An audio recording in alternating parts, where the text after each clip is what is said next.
ஒரு பெண்ணுக்காக ஒரு ஆட்சி நடந்துச்சுன்னா, பெண்ணுக்காக மட்டும் ஒரு ஆட்சி நடந்துச்சுன்னா அது அதிமுக ஆட்சி. கிட்டத்தட்ட 2 பெண் முதலமைச்சர்களை கொடுத்த ஒரு கட்சின்னா அதிமுக தான். ஏன்னா ஒரு தாய்க்கு தான் தெரியும் தன் குழந்தைக்கு என்ன வேணும், எப்போ பசிக்கும், எது தேவைன்னு பார்த்து பார்த்து செய்வாங்க. அப்படி புரட்சி தலைவி அம்மா நிமிர்ந்த நடையும் நேர்கொண்ட பார்வையும் மண்ணில் எவருக்கும் அஞ்சாத நெறிகளும் இரும்பு பெண்மணியாம் புரட்சி தலைவி அம்மா ஒவ்வொன்றுத்தையும் பார்த்து பார்த்து செஞ்சாங்க. முதல்ல அவங்க ஆட்சிக்கு வந்த உடனே கொண்டு வந்த ஒரு அற்புதமான திட்டம் என்ன, கிருஷ்ணகிரி, ஓசூர் போன்ற பின்தங்கிய மாவட்டங்களில் கள்ளிப்பால் கொடுத்து பெண் குழந்தைகளை என்ன பண்ணாங்க, பெண் சிசு கொலையை பண்ணாங்க. நீங்கள் படிச்சிருப்பீங்கன்னு நான் நம்புகிறேன். ஏன்னா பெண்ணாக இருக்கிறதுனால கண்டிப்பாக அதை நீங்கள் கடந்து வந்திருப்பீங்க. பெண் குழந்தைகள் வந்து சுமையாக இருக்குன்றதுனால கள்ளிப்பாலும் நெல்லும் கொடுத்து கொலை செய்தாங்க. அதை கேள்விப்பட்ட அம்மா உடனடியாக ஒரு தொட்டில் குழந்தை திட்டத்தை கொண்டு வந்து அன்றைய சமூக நலத்துறை அமைச்சர் வளர்மதி மூலமாக அந்த திட்டத்தை தொடங்கி வச்சு அந்த திட்டத்தின் மூலமாக படித்த எண்ணற்ற குழந்தைகள் மிகப்பெரிய நிலையில் இருக்கிறாங்க.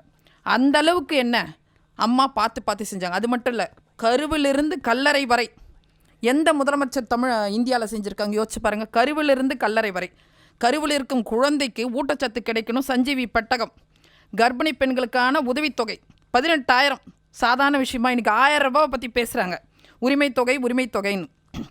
ஆனால் 18,000 ரூபாய் அம்மா கொடுத்தாங்க. மகப்பேர் விடுப்பு 6 மாதத்துல 9 மாதமாக அம்மா உயர்த்தினாங்க. அதுக்கப்புறம் என்ன, குழந்தை பிறந்தவனா பரிசு பெட்டகம் இத்தனையும் கொடுத்தாங்க. அம்மா ஸ்கூட்டி பெண்களுக்கு, நகரத்தில் இருக்க பெண்களுக்கு அம்மா ஸ்கூட்டி, கிராமத்தில் இருக்க பெண்களுக்கு விலையெல்லாம் ஆடு மாடுகள் கொடுத்து சுய உதவி குழுக்கள் மூலமாக பொருளாதார சுதந்திரத்தையும் அவங்க கொடுத்தாங்க. முதல் தலைமுறை பட்டதாரிகளாக இருந்தால் 50,000 தாலிக்கு தங்கம். இன்றைக்கி தங்கத்தினுடைய விலை என்ன, 1,20,000. ஒரு பெண் பயனாளி 1,00,000 பட்டதாரிகளுக்கு அந்த தாலிக்கு தங்கமும் 50,000 கொடுத்தாங்க. கூடவே கர்ப்பிணி பெண்களுக்கான 18,000, அடுத்து தாய் செய் பெட்டகம் இத்தனையும் கொடுக்கும்போது ஒரு பயனாளி அதிமுகவில் கிட்டத்தட்ட 2 லட்சம் ரூபாய் ஒரு பெண்ணுக்கு போய் சேர்ந்துச்சு. ஆனால் இன்றைக்கி என்ன நிலமை, ஒரே ஒரு 1000 ரூபாய் பேசிகிட்டு இருக்காங்க. அந்த 1000 ரூபாய் கூட அவங்க சொல்கிற விஷயங்கள் நிறைய இருக்குது. அதை நான் வரேன் அடுத்தது படிப்படியாக சொல்லிட்ட பிறகு.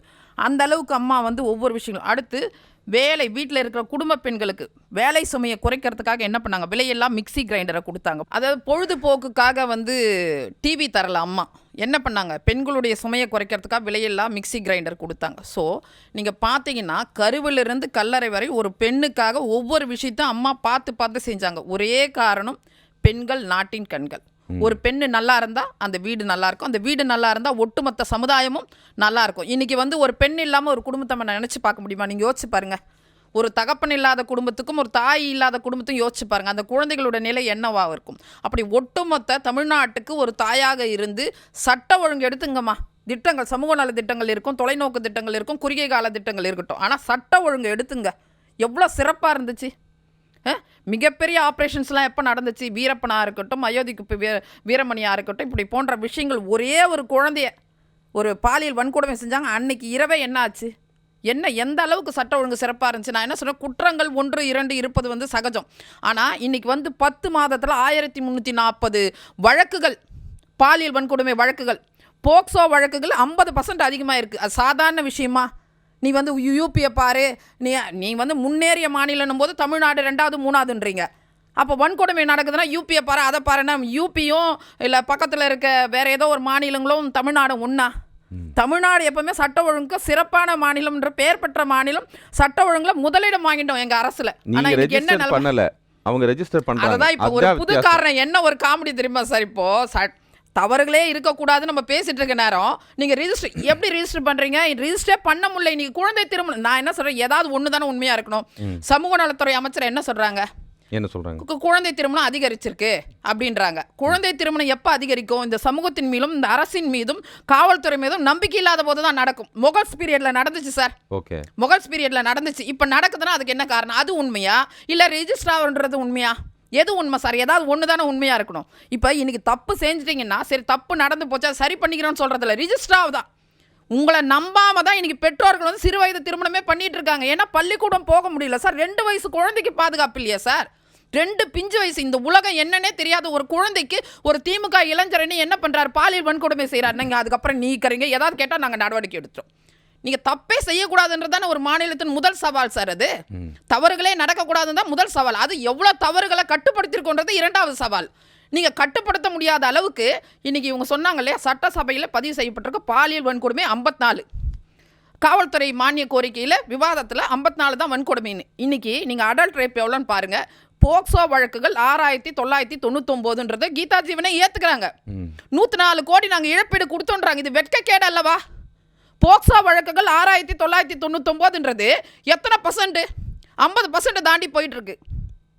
6 வயசு சிறுவிலேருந்து 70 வயசு மூதாட்டி வரைக்கும் விட்டு வைக்கிறதில்ல. ஒரே காரணம்தான், போதைக்கான ஆட்சி, கஞ்சாவுக்கான ஆட்சி. உடனே அவங்க சொல்கிறாங்க இங்கே இல்லையா அங்கே இல்லையா. ஓகே, குஜராத்தில் நடக்குது. குஜராத்தில் நடந்தால் அப்போ இங்கே நடக்கணுமா? சரி, குஜராத்லேருந்து பார்டரை தாண்டி இங்கே வர்றாங்களே, தமிழ்நாட்டு எல்லைக்குள்ளே வந்த பிறகு யாருடைய கண்ட்ரோலில் இருக்குது அரசு? யாருடைய கண்ட்ரோல்? மது தடுப்பு பிரிவு இருக்குது, போதை தடுப்பு பிரிவு இருக்குது. இவங்களாம் என்ன செய்கிறாங்க? இன்றைக்கி ஆந்திரா பார்டரில் கஞ்சாவை விளைச்சல் பண்ணுறாங்க, இந்த பக்கம் தேனியில் விளைச்சல் பண்ணுறாங்க. ஏன் போலீஸுக்கு தெரியாதா? ஒரு பக்கம் கள்ளச்சாராயம் பெருகிடும், அதனால் டாஸ்மாக் இருக்குன்றாங்க. சரிப்பா, உங்கள் வாதத்துக்கே வர, கள்ளச்சாராயம் பெருகிடும், டாஸ்மாக், நாங்களும் ஒரு ஆண்ட கட்சி தான். ஆனால் 11 மாத இடைவெளியில் 90 பேர் இறந்து போகிறாங்களே, அது என்னது? 11 மாத இடைவெளியில் தாழ்த்தப்பட்ட ஒடுக்கப்பட்ட மக்கள் இருக்கிற கள்ளக்குறிச்சியில் 64 பேர் இறந்து போகிறாங்க. 64 பேர் இறந்ததுக்கு இந்த அரசு தான் காரணம். ஏன் சொல்லுங்கள்? முதல் நாளே கலெக்டர் உண்மையை சொல்ல வரும்போது வசந்த கார்த்தியின் பக்கத்தில் உட்காந்து சொல்கிறாரு. என்னன்னு சொல்கிறாரு? வயிற்றுப்போக்கு சொல்லு, வயிற்றுப்போக்கு சொல்லு. ஒரு கலெக்டருக்கு அழுத்தம் கொடுக்குறாரு. அந்த வயிற்றுப்போக்குன்னு நினச்சி அந்த மரணத்துக்கு வந்தவங்க மீண்டும் குடிச்சு தான் என்ன ஆகுது? 64 பேர் சாதாரண விஷயமா? அது ஒரு பேரிடாருமா? அது ஒரு பேரிடார். அது மரக்காணத்தில் 24 பேர். கிட்டத்தட்ட 11 மாத இடைவெளியில் 90 பேர் இறந்து போகிறாங்க. இந்த அரசு என்ன பண்ணுது? நீதிமன்றத்தில் நாங்கள் சிபிஐ வழக்கு போட்ட போது நீதிபதி கேட்குறாரு, 11 மாத இடைவெளி, 5 வருஷம் 10 வருஷம் இடைவெளி இல்லை, 11 மாத இடைவெளியில் 90 உயிர்கள். அதில் பெரிய கொடுமை என்ன தெரியுமா? பெண்கள் ஒரு 6 பேர். இன்னுமே 80 பேருக்கு கண் பார்வை போயிருக்கு சார். ஈரல் கொலை கெட்டு போயிருக்கு சார். பல்வேறு உபாதைகளில் கஷ்டப்படுறாங்க சார். நீங்கள் 10 லட்சம் கொடுக்குறீங்க உடனடியாக அவசரமாக. எவ்வளோ பெரிய கொடுமை இது, யோசிச்சு பாருங்க சார்.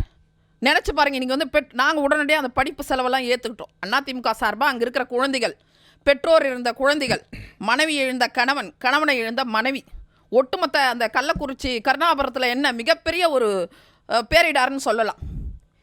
பேரிடார் தான் சார் இந்த ஆட்சி. முதல் வருடம் வந்த உடனே என்ன சார், எவ்வளோ பெரிய வெள்ளம். பேக்கேஜ்னு வாங்க ஒரு அம்மா. எனக்கு இன்னும் தெரியல சார், கணக்கு நீங்கள் கேட்குறீங்களான்னு தெரியல. முதல் வருஷம் 95%, 6 மாதத்துலேயே. ஆட்சி முடியும் போதும் 95%. அது அவங்க அடித்த பர்சன்டேஜா இல்லை போட்ட பர்சன்டேஜான்னு எனக்கு தெரியல. ஏன்னா போட்ட பர்சன்டேஜாக இந்நேரம் முடிச்சிருக்கணும். சரி, எத்தனை கிலோமீட்டர்னு சொல்லியிருக்கணும் மழைநீர் வடிகாலில். ஆனால் நீங்கள் போட்ட மழைநீர் வடிகாலில் மழை தண்ணி போய் விழலை. உங்களை போன்ற பத்திரிகையாளர் விழுந்தார், பொதுமக்கள் விழுந்தாங்க, பெண்கள் விழுந்தாங்க. சார் தயவு செஞ்சு நாங்கள் வெள்ளை அறிக்கை கேட்டால் கொடுக்கல சார். உங்களை போன்ற ஊடகங்களாவது கொஞ்சம் கேட்டு பாருங்க சார். நான் கொடுக்குறேன். ஓ, வெள்ளை அறிக்கையா? ஆமாம் அது சொன்னார். நாங்கள் ஒரு வெள்ளை அறிக்கை கொடுங்கன்னு சொன்னோடனே மறுநாளே KN அது 4000 கோடிலாம் கிடையாது, 2500 கோடின்றாரு. அப்போ யார் யார் எவ்வளோ அடித்தாங்கன்றது அவங்களுக்கு தெரியல. ஸோ இது போல தான் இருக்குது இந்த அரசுன்னு சொல்கிறேன். 10 வருட காலம் அதிமுக ஆட்சி இருந்துச்சு சார். முதல்ல உலக வங்கியில் வாங்கி 1300 கிலோமீட்டருக்கு உங்களுக்கு தெரியும் மழைநீர் வடிகால நாங்கள் தான் போட்டோம். அதனோட தொடர்ச்சி நாங்கள் இத்தனை கிலோமீட்டர் போட்டோம், இத்தனை இணைப்புன்னு எல்லாத்தையுமே கொடுத்துருக்கோம். சென்னையில் என்ன பண்ணீங்க சார்? எல்லாத்துக்கும் சேர்த்து தான் எத்தனை இடங்களில் 300க்கு மேற்பட்ட இடங்களில் தண்ணி நின்ன இடங்கள்லாம் நாங்கள் பார்த்தோம் சார். ஒரு பேட்ச் ஒர்க் இப்போ எலெக்ஷன் வர நேரம் போட்டு வச்சிருக்காங்க பாருங்க சார். ரோட்டை போய் நீங்கள் பாருங்க சார். KK நகர், MGR நகரில் எலெக்ஷன் முடியுதுன்னு ஒன்றும் இல்லாமல் அந்த இதுங்களை சிப்ஸை கொட்டி வச்சுட்டு அதையும் ஒழுங்காக போடலை, ஒப்புக்கு சப்பான் போட்டு வச்சுருக்காங்க. நாங்கள் ஒன்றும் இல்லை சார். நீங்கள் கழிப்பறை தூய்மை இந்தியான் மூலமாக கழிப்பறை, நீங்கள் அதை பற்றி பேசுகிறீங்க. 7000 கழிப்பறை சென்னையில் இருக்குது. நீங்கள் போய் அவசர ஆபத்துக்கு போய் பாருங்கள், அதோட நிலைமை என்னன்னு பாருங்கள். அது கான்ட்ராக்ட் பிரச்சனை வேறு நடக்குது. MLAக்கு உள்ளாட்சியில் இருந்தவங்களுக்கும் கக்கூஸ் கான்ட்ராக்டை கூட விட்டு தர மாட்டேன்றாங்க. அது வேறு விஷயம் வச்சுங்க. ஆனால் போக வேண்டிய பொதுமக்கள் எங்கே போவாங்க? அது 7000 கழிப்பறைகள் தூய்மை இல்லாமல் இருக்குது, மெயின்டெனன்ஸ் இல்லாமல் இருக்குது. ஸோ இதுதான் நிலைமை. அதுக்கடுத்து முதல் வருடம் அந்த மழைநீர் வடிகால் பிரச்சனை, மழை வெள்ளத்தினால திருப்புகழ் கமிட்டி எல்லாம் ஒரே நாளில் ஓவர் நைட்டில் அவ்வளோ மழை பெஞ்சு நாங்கள் என்ன மேடம் பண்ணுறது? அவ்வளோ மழை பெய்யுது. அவ்வளோ மழையா? என்ன சார் அவ்வளோ மழைன்றீங்க நீங்கள்? வானிலை ஆய்வு உங்களுக்கு ஒரு கமிட்டி கொடுத்தாருல ரிப்போர்ட்டு, அது ஏன் தூக்கி மூலையில் போட்டீங்க?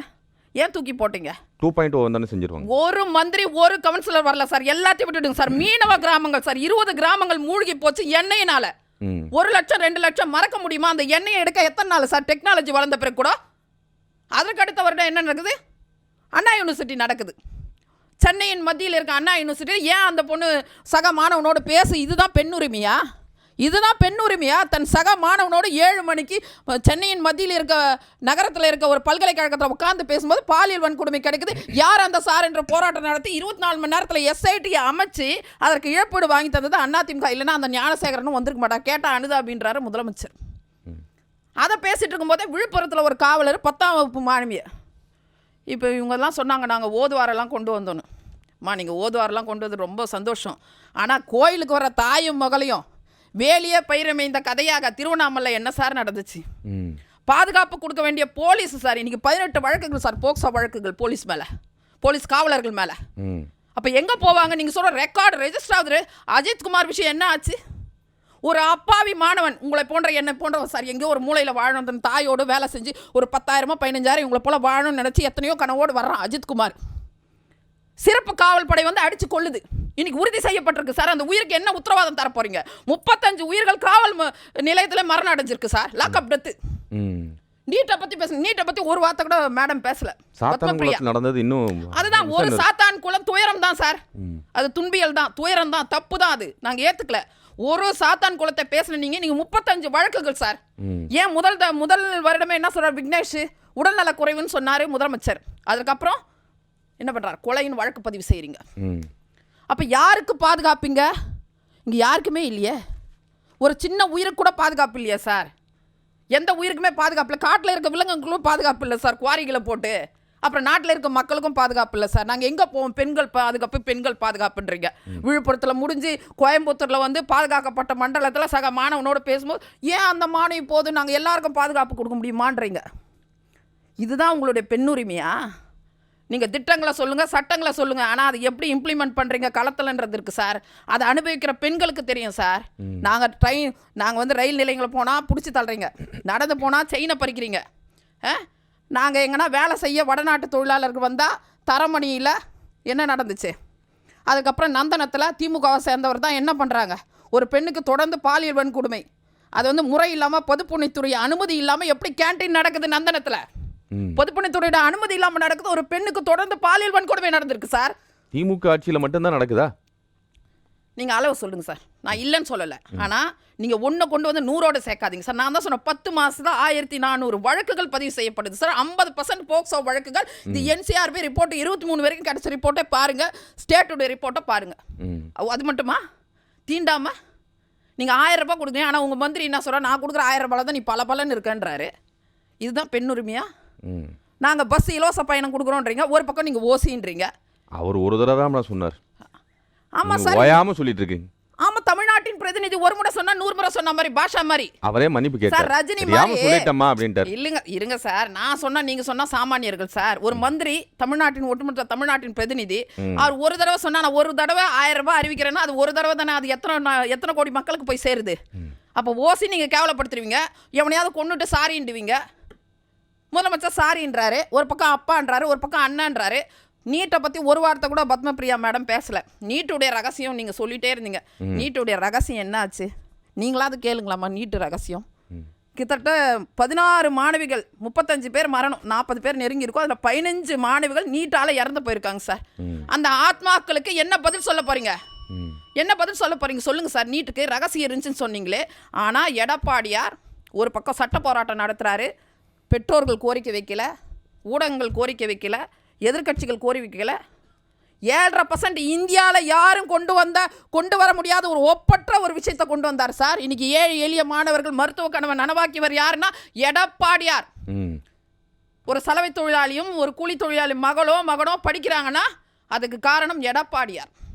அது சார் இன்னைக்கு அதை உடைக்க யாரால முடியல சார். சமூக நீதியா 69%, புரட்சித் தலைவர் 50%, எடப்பாடியார் 7.5%. கல்வி கட்டணம் உட்பட கொரோனா நேரங்களில் யோசிச்சு பாருங்கள். மத்திய அரசு சொல்ல காரணம் காட்டல, நாங்கள் மத்திய அரசுன்னு சொல்லி உடனடியாக கொரோனாவுக்கு நிதி ஒதுக்கி அதற்கு தேவையான உபகரணங்களை கொடுத்தவர், ஒட்டுமொத்த தமிழ்நாட்டை காப்பாற்றியவர். எதற்காக உண்மையாக இருக்கிறோமோ இல்லையோ, இந்த கொரோனா காலத்தில் மக்களை காப்பாற்றியதுக்காக எடப்பாடியாருக்கு நம்ம உண்மையாக இருக்கணும் சார். இப்போ கூட படிக்கக்கூடிய மாணவிகளுக்கு 1000 ரூபா கொடுக்குறாங்க. வெளிநாடு போகிறதுக்கு மாணவிகளுக்கு வசதி செய்து கொடுக்குறாங்க. நான் ஒன்று சொல்லட்டுமா? 970 கோடி லேப்டாப்புக்கு நாங்கள் ஒதுக்கணும். கிட்டத்தட்ட 9 லட்சம் மாணவர்களுக்கு.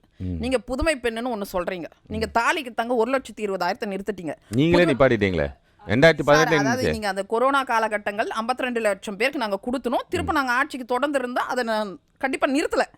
ஒட்டுமொத்தமாக இவங்க நிறுத்திட்டாங்க, சட்டசபையில் அதை நிறுத்திட்டோம் சொல்லிட்டாங்க. ஆனால் இன்னைக்கு என்ன சூழ்நிலை யோசிச்சு பாருங்க. புதுமை பெண் 1000 ரூபாய் 3 வருஷத்தில் எவ்வளோ சார்? நீங்கள் சொல்லுங்கள். 36,000 ரூபாய். 1,20,000 எங்கே இருக்குது? 36,000 எங்கே இருக்குது? அது எத்தனை பயனாளிகள் கொஞ்சம் சொல்லுங்களேன். நாங்கள் 9 லட்சம் பேர் கொடுத்து நீங்கள் எத்தனை பயனாளிகள்? 3.5 லட்சம் பேர் கொடுக்குறாங்க சார். கண்கட்டு காலை சிற்றுண்டி திட்டம் எங்கள் திட்டம்ன்றாங்க.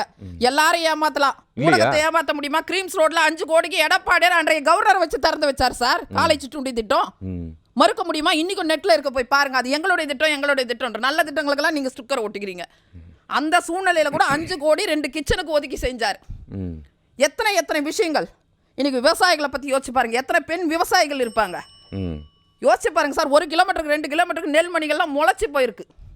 எந்த துறைக்கு நல்லது? மேலோட்டமாக நம்ம புதுமை பெண்ணு அப்போ நீங்கள் நிறுத்தின திட்டங்க, அதனுடைய பயனாளிகள் பாதுகாப்பு. 2 வயசு குழந்தைக்கு அதான் சொன்னேன். ரயில் நிலையம் போனால் நீங்கள் வந்து தள்ளி விட்றீங்க, நடந்து போனால் செயின் பறிக்கிறீங்க. ஃப்ளைட்டில் போனாலும் எனக்கு வன்கொடுமை. ஃப்ளைட்டில் போனால் கூட விடுறதில்ல, இண்டிகோ விமானத்தில் விடுறதில்ல. ஃப்ளைட்டில் போனால் கூட நாங்கள் விட மாட்டோம். அப்போ பெண் எப்படி அந்த கருவறையிலேருந்தே வெளியே வர முடியாத அளவுக்கு ஒரு தாயுடைய கருவறையில் இருக்கும்போது தான் அவளுக்கு பாதுகாப்புன்ற நிலையை இந்த அரசு உருவாக்கி வச்சிருக்கு சார். அப்புறம் என்ன பெண் உரிமை எல்லாத்தையும் விடுங்க சார். சமூக நீதினு சொல்கிறாங்க. மேடையில் நடந்து போகிற பெண்ணை கையை பிடிச்சிட்டு வரதில்ல உரிமை. கீழே இருக்கிற ஒடுக்கப்பட்ட ஒரு பெண்ணை கை தூக்கி மேலே ஒன்று அம்மா உள்ளாட்சியில் 50% அதிகாரத்தை கொடுத்தாங்க சார். அதனோட தொடர்ச்சி தான் நீங்கள். இன்றைக்கி உங்கள் கட்சியில் யார் பொதுச் செயலாளர்? கனிமொழி. பெரியார் விருதுக்கும் கனிமொழி, எம்பி ஆனாலும் கனிமொழி. அதை தாண்டி கீதா ஜீவனையோ இல்லை கனிமொழி சோமியோ இல்லை தமிழச்சி தங்கபாண்டியனை தாண்டி எந்த பின்புலம் இல்லாத பெண்களுக்கு என்ன உரிமை கொடுத்தீங்க? இவங்கள மாதிரி என்ன மாதிரி சொல்லுங்கள் சார். அதுதான் சார் உரிமை. குடும்பத்தை வச்சு வர்றது உரிமை இல்லை. இன்னாருடைய மகள் இன்னாருடைய மகன் சொல்லி வர்றதில்ல சார் உரிமை. எந்த பின்புலம் இல்லாத பெண்களுக்கு பிரதிநிதித்துவம் கொடுத்து முதல் வரிசையில் உட்கார வச்சு எம்பி ஆக்கி அமைச்சராக்கி அழகு பார்த்தது அதிமுக சார். பெண்களுக்காக மட்டும் ஒரு ஆட்சி நடந்தால் அது அதிமுக. நன்றி.